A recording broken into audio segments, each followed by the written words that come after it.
이번 시간에는 질주 2회차로서요. 복지와 관련된 법지에 이어서 문화기본법까지를 알아보는 시간이 되겠습니다. 자, 먼저 이제 복지와 관련된 법규입니다. 복지와 관련된 법제는 어떤 것이 있는지 알아보겠습니다. 자, 사회복지법에 나타난 문화복지 접근 유형에 대해서 먼저 알아보면요. 제일 먼저 이는 사회복지 급여 및 서비스의 기준으로 제시되고 있는데요.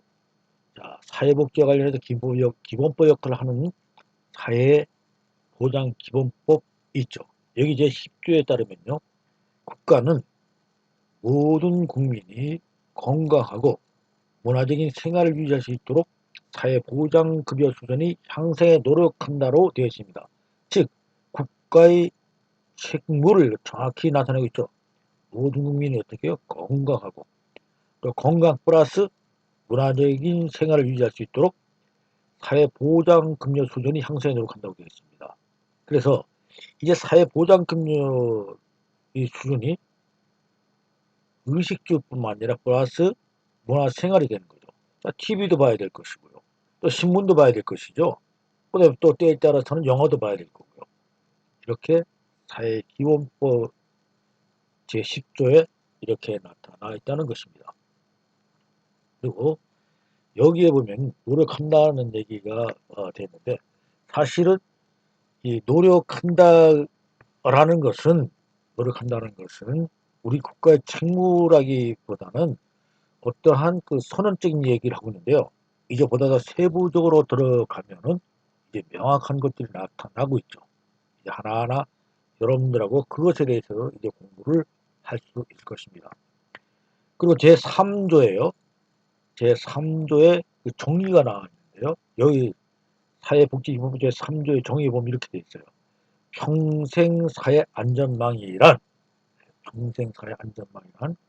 생애 주기에 걸쳐서 보편적으로 충족되어야 하는 기본 욕구와 특정한 사회 위험에 의하여 발생하는 특수 욕구를 동시에 고려하여 소득, 서비스를 보장하는 맞춤형 사회 보장 제도를 말한다 라고 되어 있습니다. 자, 사회보장에는요, 사회보장은 사회보험이 있고요, 공공보조가 있고, 사회 서비스 세 가지가 있는데, 전에는, 그러니까 박근혜 정부 이전에는 사회복지 서비스가 사회 서비스로 바뀌었어요. 보다 더 넓어졌는데요. 여기에 충족되어야 하는 것들을 갖다가 나타내고 있죠. 그래서 기본 욕구란 것이죠.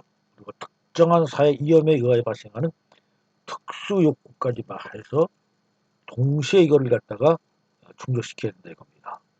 그래서 동시에 고려하여 소득과 서비스를 보장하는 맞춤형 보장제도로 명시되어 있고요. 2000년도에 제정된 국민기초생활보전법 제4조는 급여는 건강하고 문화적인 최저생활을 유지할 수 있는 수준이어야 한다라고 규정되었습니다. 그래서 뭐 전기세가 포함될 거죠. 뭐 TV 수신료도 포함될 것이고요.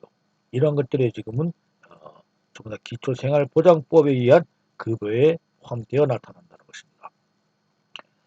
자, 1989년 이 제정할 때입니다. 이때 모자기본법으로 시행되는 한부모 가족지원법도 문화생활에 대한 내용이 들어있는데 여기 보면 제1조 목적에 한 부모 가족이 건강하고 문화적인 생활을 영위할 수 있도록 함으로써 한 부모 가족이 생활 안정과 복지 증진에 이바지함을 목적으로 한다 이렇게 되어 있죠. 그래서 사회복지법에 나타나 있는 문화복지에 대한 요건은 이렇게 여러 가지들이 나타나 있는 것입니다. 자, 복지와 관련된 법률에 있어서 말이죠. 국가가 사회복지 급여 및 서비스 제공에 있어서 그 수준이 문화적인 생활을 유지할 수 있도록 하고 있죠. 그리고 헌법 제34조 우리가 지난 시간에 공부했는데요. 인간다운 생활을 보장하는 것이라고 할 수 있죠. 하지만 이 이상의 법률 정의에서 건강하고 문화적인 생활을 통해서 인간다운 생활을 유지하도록 하기 위한 구체적인 조항은 아직 명확히 제시되지는 않고 있습니다. 단지 아동복지법, 노인복지법, 장애인복지법 등에서 일부 조항에는 이러한 내용이 들어있는 것을 알 수가 있죠. 자, 그러면 이제 아동복지법도 한번 알아보도록 하겠습니다. 아동복지법 제52조에 보면요. 52조는 아동복지 시설 종류입니다. 여기에 아동 전용 시설을 정의하고 있죠. 그래서 어린이 공원, 어린이 놀이터, 아동 해관, 체육, 연극, 영화, 과학실험 전시실, 아동 휴게 숙박시설, 야외행장 등 아동에게 건전한 서비스를 즉 놀이, 오락, 그 밖의 각종 편의를 제공하여 심신의 건강 유지와 복지 증진에 필요한 서비스를 제공하는 것이다 라고 되어 있습니다. 그 지역 아동센터가 있죠. 지역 아동센터는 지역사회 아동을 보호, 교육, 건전한 놀이와 오락 제공, 또 보호자 지역사회 연계 등 아동의 건전 육성을 위하여 종합적인 아동복지 서비스를 제공하는 시설로 정의되어 있습니다. 그래서 아동이 건강하고 문화적인 생활을 유지하기 위한 시설의 기준을 제시하고 있는데요. 요즘 그 우리 학생들이 사회복지사 자격증을 따기 위해서요. 이제 약 160시간에 걸친 사회복지 현장 수습을 하죠. 우리 학생들이 현재 대부분이 지역 아동센터에 가서 많이 하고 있어요. 지역 아동센터에서 많이 활동하는데 지역 아동센터가 바로 이러한 곳에서 정의되고 이러한 시설을 갖춰야 된다는 것이 바로 지역 아동센터다 하는 것을 설명드리고요. 그리고 아동주간보호사업과 방과후 아동지원사업 등이 있습니다. 이런 것들에서 여러분들에게 설명드리고요. 특히 이제 아동들은요, 저소득층 아동을 대상으로 방과 후 개별적인 보호와 교육 육성이 필요하잖아요. 그래서 건전한 인격 형성 목표로 하는 사업 후 방과 후 아동 지역 사업을 갖다가 활동을 벌이고 있고요. 여기 예산들이 나누고 있습니다. 다음 이제 노인복지법과 농어촌 주민보건복지 증진법에 대해서 알아보겠습니다. 자, 노인복지법 그리고 농어촌 주민의 보건복지 증진을 위한 특별법에 대해서 알아보는데요. 노인복지법 제23조에는요. 노인 사회 참여 지원에 관한 것입니다. 여기서 국가 또는 지방자치단체는 노인의 사회 참여를 확대를 위하여 노인의 지역봉사활동 기회를 넓히고 노인에게 적합한 직종의 개발과 그 보급을 위한 시책을 강구하며 근로능력 있는 노인에게 일할 기회를 우선적으로 제공하도록 노력해야 된다 이렇게 나와 있죠. 제가 이제 독일을 갔을 때를 한번 들어보면요. 제가 이제 독일 그 지역 그 목사님들하고 제가 한 달간 여행을 통해서 유럽 전체를 돌아보는 기회가 있었는데요. 독일 라인강변에 가면은 이 포도 재배가 좋은 곳이에요. 포도 재배가 적당히 그 토질도 그러하고 그다음에 햇빛 비치는 일자량도 그렇고 또 토질 자체가 그러다 보니까 그 많은 포도밭이 있는데 거기를 이제 지나다 보니까요. 이렇게 그 많은 그 노인들이 왔다 갔다 하고 있고요. 여러분들 이렇게 뭐라고 그러죠? 이렇게 케이블카를 설치해 갖고 사람들이 그 케이블을 두고 왔다 갔다 하는 노인들이 보이더라고요. 그 저기 무엇인지 제가 굉장히 궁금해서 제가 이제 그 안내하는 사람에게 도대체 저게 무엇이냐 하고 물으니까 안내하는 사람이 몰라요. 그래서 하여튼 저거 좀 알아봤으면 좋겠다 얘기하니까 그 뭐 하여튼 제가 좀 아는 데까지 알아본다면 말씀드리겠습니다 하고 다음 그 여정을 이제 출발하기 위해서 그 이제 호텔에 가서 묵었는데요. 호텔에 가서 묵었는데 누가 저를 면회를 왔다는 거예요. 그래 제가 그 독일에서 아는 사람도 없고 또 면회 올 사람도 없고 내가 또 누구한테 얘기하는 사람이 없었어요. 아, 이거 누가 날 면회 왔단 말인가 하는데 그 가보니까요. 이제 그 독일 사람이 면회를 왔어요. 그리고 이제 이 통역하고 이제 같이 와서 이야기를 하는데 그 나를 왜 찾습니까 하니까 제가 그 여행 가이드한테 물어봤던 거 도대체 저기 뭐냐라고 물어보니까 이제 그 설명을 하러 온 거예요. 그 지방 공무원이라고 그래요. 소위 하는데 공무원인데 독일에서는 지금 이 노인들에게 일자리를 주기 위해서요. 일자리를 주기 위해서 이렇게 그 노인에게 무료로 돈을 주는 것이 아니라 이 돈을 비축한 것을 갖다 놓고 케이블카들을 전부 다 만들어서 여기에서 노인들에게 농사 일거를 준다는 겁니다. 즉 이 사람들이 케이블카를 타고 올라가서 필요한 포도를 따서 놓으면 이 케이블카로에서 내려서요 이것을 포도를 만드는 거예요. 그 노인들이 그 일을 함으로 해서 성과급을 주고 있는 거죠. 즉 임금을 준다는 거예요. 그래서 제가 물어봤습니다. 그럼 저러한 것을 갖다 만들기 위해서 저는 케이블카를 설치하면은 돈이 더 많이 들지 않습니까? 얘기하니까 그분들 얘기가 그렇지 않다는 겁니다. 장기적으로 노인들이 건강해지고요. 일자리를 가지니까. 또 노인들이 어떠한 자긍심도 가질 수 있고 또 노인 인력을 활용해서 일을 하기 때문에 절대 손해가 아니라는 겁니다. 야, 그래 제가 참 독일은 잘한다. 우리도 빨리 저런 노인들에게 저런 혜택을 줄 수 있겠구나. 일자리를 제공할 수 있도록 해야 한다는 생각을 했었는데요. 우리 울릉도에 가니까 또 그런 케이블카들이 쭉 많이 있는데 그래 그 내용은 알아보니까 노인 일자리를 주는 것이 아니라 거기 이제 별도로 그런 것이 있더라고요. 여튼 그 노인복지법은 우리 노인들을 위해서 이렇게 일할 기회를 우선적으로 제공하기 위해서 노력한다고 명시되어 있고요. 제36조에는요. 노인여가 복지시설에 관한 내용들이 나타나 있습니다. 여기서 해당 시설들이 노인복지관, 경로당, 노인교실들이 있는데요. 이러한 여러 서비스를 제공하는데요. 노인복지관에서는 노인이 교양, 취미생활, 그리고 사회 참여활동 등에 대한 각종 정보와 서비스를 제공하고요. 그리고 건강 증진 및 질병 예방과 소득 보장을 하는 것이죠. 그리고 재가복지가고요. 그 밖에 노인의 복지 증진에 필요한 서비스를 제공을 목적으로 하는 시설이다 하는 얘기입니다. 그리고 경로당은요. 경로당은 지역 노인들이 자율적으로 친목을 도모하는 것이죠. 그래서 여기에 모여서 노인들이 함께 취미 활동도 하고요. 또 필요에 따라서는 공동 작업장을 운영한다거나 각종 정보 교환과 여가 활동을 할 뿐만 아니라 또 때에 따라서는 교육도 받을 수가 있죠. 이러한 일들을 제공하는 목적으로 하는 시설이 경로당이고요. 경로당은 우리 한국에 많죠. 노인교실이 있죠. 노인들에 대해서 사회활동 참여욕구를 충족시키기 위해서 건전한 취미생활 또는 노인 건강유지, 소득보장 기타 일상생활과 관련한 학습 프로그램을 제공하는 목적으로 하는 시설이 이것입니다. 이와 같이요. 노인 시설들은 노인의 문화활동이 이루어지는 공간이죠. 이 노인활동 정말 문화공간을 대부분이 여기에 프로그램들은 바로 문화활동 프로그램입니다. 그리고요.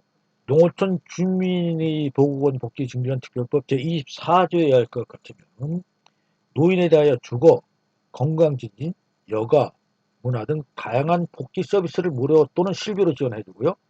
그리고 노인복지시설 종합적으로 배치한 복합 노인복지시설을 설치, 운영할 수 있다. 이렇게 되어 있어요.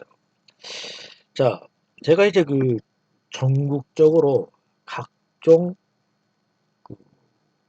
문화 복지 활동이 어떤 건가를 하여튼 거의 한국을 다 돌고 제가 논문을 쓰해서 돌아봤는데요. 김제시에서는 지금 어떤 일을 하고 있는가 하면요. 자, 노인들이 겨울에 어떻습니까? 되게 이렇게 혼자 있다 보니까 자식들은 다 떠나서 혼자 있기 때문에 이웃집에서 노인이 살다 죽는지 사는지 잘 모르는 거예요. 그래서 공무원들이 어떤 일 활동을 하는가 하면요.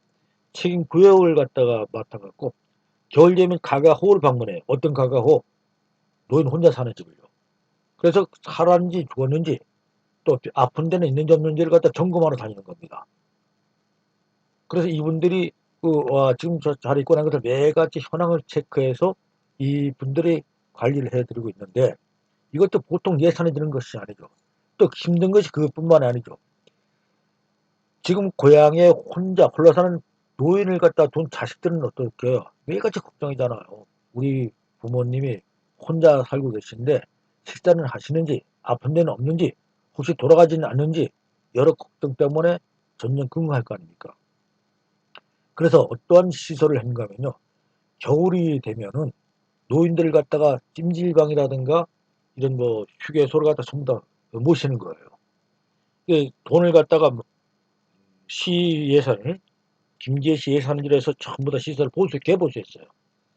잘 만들어놓고 각지에 흩어있는 노인들을 겨울에는 전부 다 모셔오는 겁니다. 자, 모셔와서 올 때는 어떻게 오느냐? 개별로 다 보험을 들어드려요. 만약에 어떤 일이 생기면 보험금을 다 탈 수 있도록 하고요. 또 자식들에게도 협의를 하는 거죠. 자, 아버님, 어머님이 홀로 독거노인이신데 이 겨울에는 위험하다. 우리가 복지 차원에서 부모님들을 함께 모시겠다면 어떻습니까? 이제 공동생활을 하는 거예요. 남자, 여자 이렇게 공동생활을 하면은 이제 매주 2회씩 보건소에서 와서 건강검진을 해줍니다.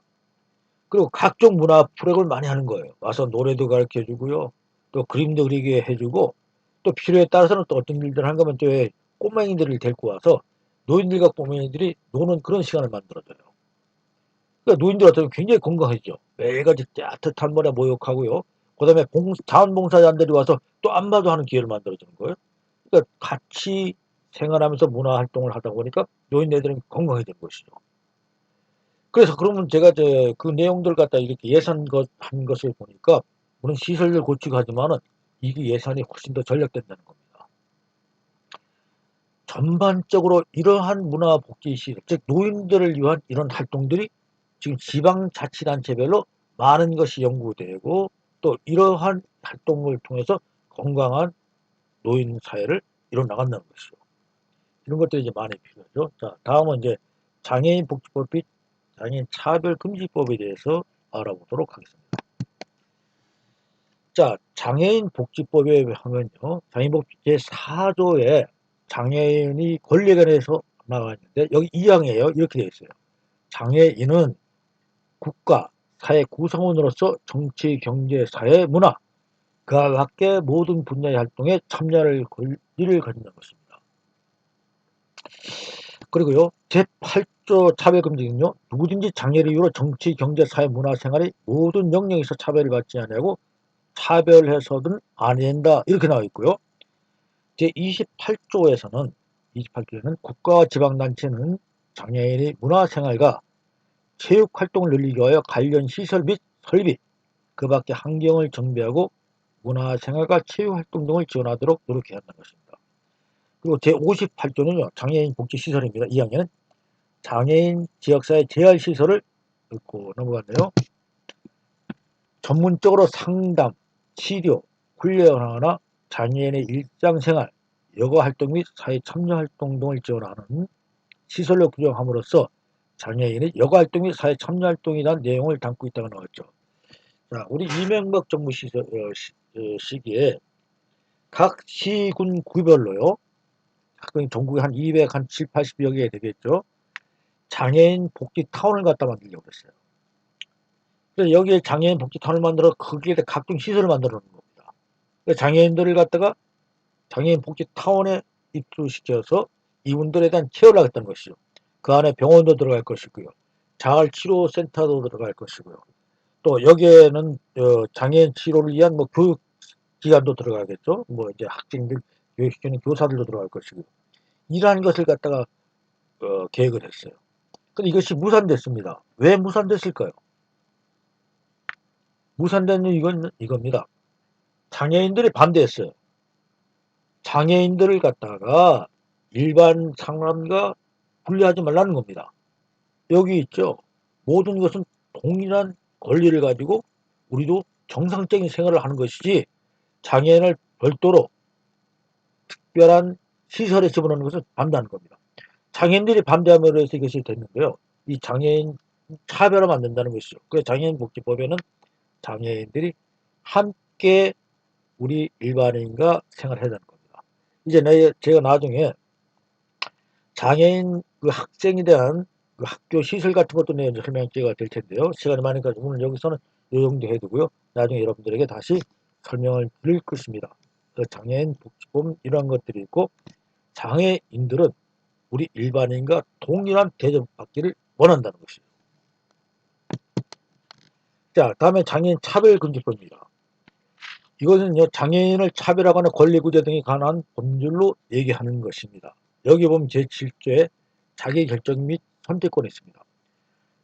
여기에 제2항에 장애인은 장애인이 아닌 사람과 동등한 선택권을 보장받기 위해 필요한 서비스와 정보를 제공받을 권리를 가진다 이겁니다. 자, 실례를 한번 들어보겠습니다. 시각장애인이 목욕탕을 한번 왔다고 생각해봐요. 대중목욕탕, 공중목욕탕이죠.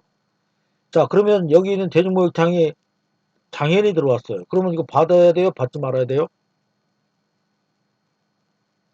여러분 어떻게 생각하세요? 여기에 보면요. 장애인이 아닌 사람과 동등한 선택권을 보장받기에 필요한 서비스 제공받을 권리가 있다고 그랬잖아. 만약에 당신은 시각장애인 때문에 이거 못 받겠다 하면 절대 안 되는 겁니다. 동일한 권리를 가진다는 거예요. 이걸 만약 그렇게 안 받았다면은 이거는 아마 어떤 그 처벌이 될 수도 몰라요. 제24조 문화예술활동인 차별 금지에서는요. 국가와 지방단체 및 문화예술 사업자는 장애인이 문화예술 활동에 참여할 수 있어서 장애인의 의사에 반해 특정한 행동을 강요해서는 안 되며 이렇게 나왔어요. 제4조 1항의 1호, 2호의 제4호에서 정한 행위를 해서는 안 된다. 여기 별도로 나와 있어. 어떤 행위를 하면 안 된다는 것이 나와 있죠. 그래서 여기에는 일반인과 동일한 그러한 일을 할 수 있도록 해줘야 된다는 얘기입니다. 그리고 국가 지방단체 및 문화예술 사업자는 장애인이 문화예술 활동에 참여할 수 있도록 정당한 편의를 제공해야 된다 나와 있고요. 그리고 국가 및 지방자치단체는 장애인이 문화예술시설을 이용하고 문화예술 활동에 적극적으로 참여할 수 있도록 필요한 시책을 강구해야 된다고 명확하게 명시되어 있는 것입니다. 뿐만 아니라 장애인이라고 해서 체육활동에서 차별금지를 받으면 안 된다는 것이죠. 그 체육활동을 주최 주관하는 기관이나 단체 그리고 체육시설 소유자는 및 관리자는 체육활동에 참여를 하는 장애인을 장애를 이유로 제한, 배제, 분리, 거부해서는 안 된다고 되어 있습니다. 그리고 국가 및 지방자치단체는 자신의 운영 또는 지원하는 체육 프로그램이 장애인의 성별, 장애 유형 및 정도, 특성 등을 고려해 운영될 수 있도록 하고 장애인이 참여를 위해 필요한 정당한 편의를 제공을 한다라고 명시되어 있습니다. 그리고 국가 및 지방자치단체는 장애인이 체육활동에 참여할 수 있도록 필요한 시책을 강구하여야 된다. 이렇게 되어 있는데 사실 우리 어떻습니까? 우리 현실은 안 그렇죠. 우리는 장애인들이 많은데요. 정말 장애인이 우리나라에 약 한 10% 가까이 된다고 그래요. 그래서 장애인이 안 보이는 겁니다. 이동권을 갖다가 제한받고 있어서 거의 안 보이는데요. 이 체육활동 차별 금지나 문화예술활동 차별 금지는 이렇게 법률로 정해져 있지만은 우리가 취직을 갖다 한다. 장애인들이 어떤 취업 활동하는 게 굉장히 제한을 받죠. 그래서 법률로 정해져 있어요. 자, 몇 명 이상의 회사는 몇 명 이상의 장애인을 고용해야 되는 게 있지만 안 하죠. 벌금을 내면서도 그렇게 안 하는 거예요. 정말로 많죠. 여러분 요즘 그 보면은 차량에서 장애인들 탈 수 있는 그 차량 있잖아요. 그게 가격이 한 1억 정도 돼요. 일반 차량에 비해서 굉장히 비싸죠. 그 정부에서 그 차를 쓰면은 한 8천만 원 정도를 지원해 주는데요. 이것도 뭐 그렇게 많이 있죠. 같은 우리 장애인들은 여러 가지로 지금 장애인 차별을 받고 있는 것은 현실입니다. 자, 다음으로 건강가정기본법이 있는데요. 이 법 제23조에는요. 국가 및 지방자치단체는 경제, 사회, 교육, 문화, 체육, 지역사회 개발 등 각 분야의 제도 정책 및 사업을 수립 추진함에 있어서 가족을 우대하는 방안을 강구해야 된다고 되어 있고요. 28조는 가정생활 문화의 발전을 제시했는데요. 국가 및 지방자치단체는 건강가정의 생활 문화를 고취하고 그에 대한 지원 정책을 도입해야 된다고 나와 있습니다. 건강의 가정생활 문화 참으로 중요한 얘기죠. 그리고요. 사회보장법에서의 사회서비스입니다. 자, 사회서비스는 사회복지서비스와 지역사회 좀 다른데 자, 사회복지 서비스와요. 지역사회 서비스 투자 사업과 조금 분류해서 어떤 것이 다른지 좀 알아볼게요. 지원 대상은 기초생활수급자와 차상계층이다. 뭐가 사회복지 서비스. 그러나 우리가 일반적으로 하는 지역사회 서비스 사업은 전 국민을 대상으로 한다. 천년기준은 자산조사를 중심으로 하던 사회복지 서비스는 왜냐하면 기초생활 또는 자산급 계층을 나누기 위해서요. 그러나 욕구사정 중심이라는 게 다릅니다. 지원만 공급자에 의한 지원에 반해서 수요자에 의한 바우처를 지급하는 게 지역사회 서비스 사업이고요. 그러니까 사회복지사업은 취약계층이나 기초 서비스에 반해서 지역사회 서비스 사업은 질 높은 서비스 제공을 통한 시장 형성의 지원이다. 정부 지원액이 중심인 반면에 본인 부담도 하죠. 그리고 정부 지원도 하고 추가 구매까지 할 수 있도록 다르다. 네, 공급자 주도의 시장임에 반해서 수요자 주도의 시장이고요. 외부적 규제가 심하죠. 그러나 이것은 시장 경제를 통해서 하죠. 문화바우처 같은 건 뭐 특별히 시장 경제 체제죠. 그 사업 방식은 중앙이 기획하거나 또 지방 집행, 집중식, 하향식임에 반해서 이건 지방에서 하죠. 중앙 지원도 하지만 평가 분과식으로 상향식 밑에서 위로 올라가는 그런 것이 다른 것이죠. 자, 문화기본법은요, 2013년도에 5월 22일 날 김양철 전 대표 발의해서 2013년도 12월 10일 가결되고요. 12월 30일부터 시행된 겁니다. 문화기본법은요, 법률 중에 문화의 법률에서는 가장 대표적인 법입니다. 여기에서는 뭐라고 나뉘냐면요. 앞으로 각 부처, 다른 부처나 아니면 예약 기본 문화에 대한 법을 만들 때는 이 기본법에 와서 물어봐라 이렇게 되어 있어요. 가장 문화에 대한 기본이 되는 법률이 됩니다. 그래서 여기 법안은 국민의 질 향상에 중요한 영역으로서 문화, 그다음 문화 가치 사회 영역 전반에 확산 그리고 문화 표현과 활동의 자유권과 평등권을 명시하고 있고요. 문화예술, 생활 양식, 공덕적인 삶의 방식, 가치 체계, 전통 및 신념 등을 포함하는 사회나 사회 구성원이 고유한 정신적, 물질적, 지적, 감정적 특성의 총체로 문화의 개념을 규정하였고요. 그 문화가 지금 뭐라는 것은 많은 얘기가 있었는데 문화기본법에 문화는 이것이다라고 개념이 여기 나와 있어요. 그리고 문화 표현과 활동에 차별받지 않고 문화를 창조하고 문화 활동에 참여하며 문화를 창조할 권리로서 문화권에 대한 근거가 마련된 겁니다. 자, 그뿐만 아니라 문화기본법은요. 이렇게 문화예술진흥법이 있고 문화산업에는 진흥법이 있고 문화재기본법이 있는데 문화복지가 법률로서 드디어 증정되기 시작한 것이 바로 여기에서 나왔다는 겁니다. 그래 문화예술진흥법은 국어기본법을 한 이러한 것들, 문화산업진흥진흥법은 저작권법 등에서 이러한 것들, 그다음에 문화재기본법도 있죠. 문화재 보호를 위한 이런 것들이 있게 됩니다. 이 문화기본법 안에 들어있고요. 이 안에 세부적인 분야별 정책 추이를 보면요. 이렇게 되어 있어요. 자, 제9조의 문화진흥을 위한 분야별 문화 정책의 추진은 전부 다 11가지를 중요한 정책으로 다루겠다. 그래서 1번부터 11번까지인데요. 이 전체는 다 나와 있던 건데 여기 6항 문화복지 증진이 처음으로 등장한 거예요. 나머지 전부 있던 것을 6항 문화복지 증진이 처음으로 나와서 문화복지가 법률로서 제정되는 이러한 시기가 바로 문화기본법에서 비롯된 것입니다. 그래서 문화복지 발전의 향후 과제는 법제도 정비, 전달 체계와 전문 인력 양성, 문화복지 재정 등이 있는데요. 즉 재정을 갖춰 만들어 준다는 이런 겁니다. 법제도부는 문화의 사회적 가치나 역할에 대한 중요성을 법에서 명시하고요. 그리고 구체함으로써 문화권과 문화 안전망에 대한 제도적 정비 문화복지 개별법이 제정된다. 아직은 개별법이 없어요. 그리고 두 번째, 전달 체계 전문 인력 양성돼야 되겠다는 것과 문화복지를 할 수 있도록 더 많은 재정의 확충이 요구된다는 겁니다.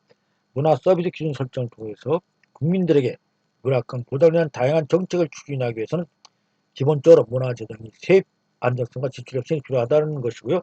자, 전달 체계는 중요하죠. 그래서 공공문화 서비스 직접 또는 중간에 매개하는 정책 중 중요한 전문적이고 서비스의 발달에 있는 다양한 전달 체계가 실제 어떤 서비스를 제공하느냐가 실제적인 국민들이 문화적 욕구를 충족시키고 문화 감성을 확대시키는 역할을 한다는 겁니다. 그래서 문화 서비스를 제공하는 종사자나 서비스 전문 인력 양성. 그래서 여러분들을 바로 문화복지사 역할을 할 수 있도록 여러분들에게 문화 교육을 시켜주고요. 또 전문 인력으로 양성하는 겁니다. 지금까지 제가 전국에 한 5천여 명이 양성됐는데요. 대제 대학원에서 약 10년 이상을 대학원 과정을 통해서 교육을 마친 다음에 1급 자격증을 주었어요.